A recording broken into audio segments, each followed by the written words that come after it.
Welcome back, everyone. Our guest today is an HBCU grad and the first director of the Male Matriculation Institute here at Fayetteville State. Ladies and gentlemen, let's give it up for Mr. Roderick Smith. How you doing, Mr. Smith? Welcome to the show. Greetings and salutations, everyone.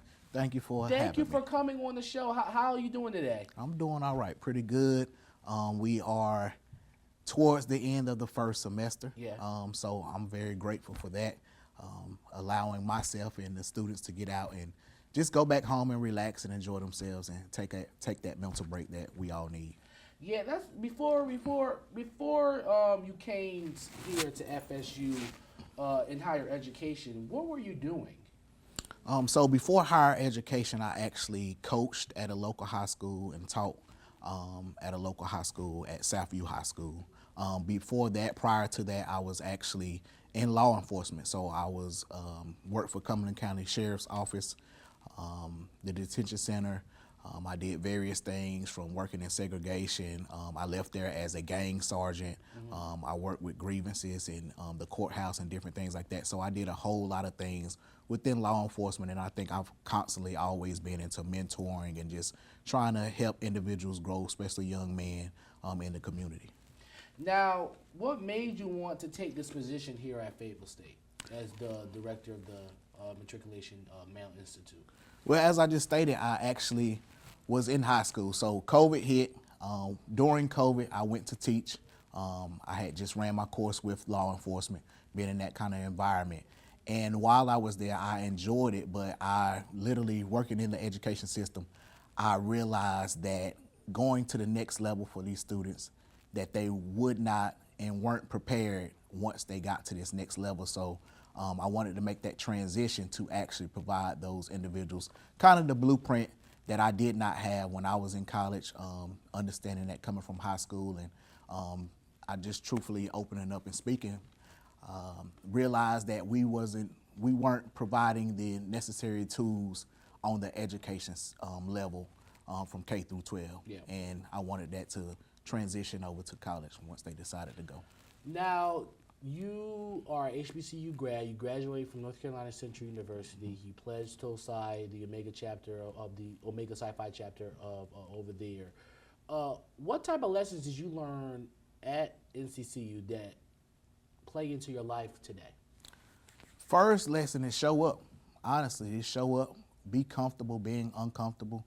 A lot of the times that when it's talking about positions and doing certain things and allowing yourself to be in those places, it sounds cliche, but it's very true. It's just to show up. Oftentimes, a lot of people get in positions and they become those individuals that they need to become by just showing up, right? So even transitioning over to now in my job and mentoring in the program that I run, I tell the gentleman that I'm over, 9 times out of 10, you may get that favor just by being there, right? So I live by favor. I say favor ain't fair. I know that's not the right way to say it, but that's the way I say it. Yeah. But favor isn't fair. And that favor is actually being there and being present at that moment, because you never know what opportunities will come from that. So definitely just showing up and being there and putting the effort once you get there. Now, one last thing before I let you go. You know, being here at Fayetteville State, you've been here for almost 2 years, correct? Mm-hmm. Yeah. What type of things have you learned from being in this position as the director of the Male Matriculation Institute, and what type of issues have the male students have faced, and how should they address it moving forward? So what I've learned, well, I wouldn't even say really learn, what I know to be true is when you're running a program like this, you have to be consistent, and especially for black males. We have a trust issue, so you have to be consistent, and consistency looks like almost literally saying the same thing and creating that routine that was not created in high school, like I stated, but doing it on a daily basis, right? So most males are going to come in and they're going to have trust issues. They're not going to trust you or different things. You can say what you want to say, but they're not really going to trust you. But if you show consistency, then that trust becomes. And so you have to show that you care. You have to get on their level. You have to meet them outside of the classroom. You have to go to their environments where they're safe at. That way it becomes more organically.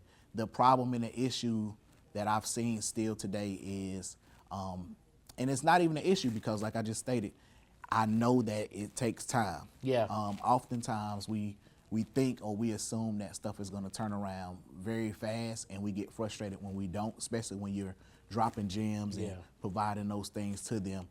But we still know that it's not going to happen that fast. So the issues are still the same, not trusting, not believing in themselves or a program, and you just have to be there for them when it finally gets it, right? When it snaps and when they get it. So just be consistent in what you're doing within the program. I like to focus on everything that they're going to need outside of college. So transitioning from high school to college, and now those things that I know that they're going to need outside of college, right? So that's the financial, the social emotional, the entrepreneurship, everything that you're going to need once you get out of this. And it's kind of like I said, just showing up, making sure that you are aware of yourself and those distractions that you're going to have in life, and just making sure that you push through and that you recognize that you are going to be great. It's just going to take some time using those individual resources and the guidance that you need, and actually adhering to what you need to adhere to at that point in time. Well, Mr. Smith, thank you so much for coming on the show. I really greatly appreciate you coming on. Appreciate it. Thank you for having me. No problem. We'll be right back.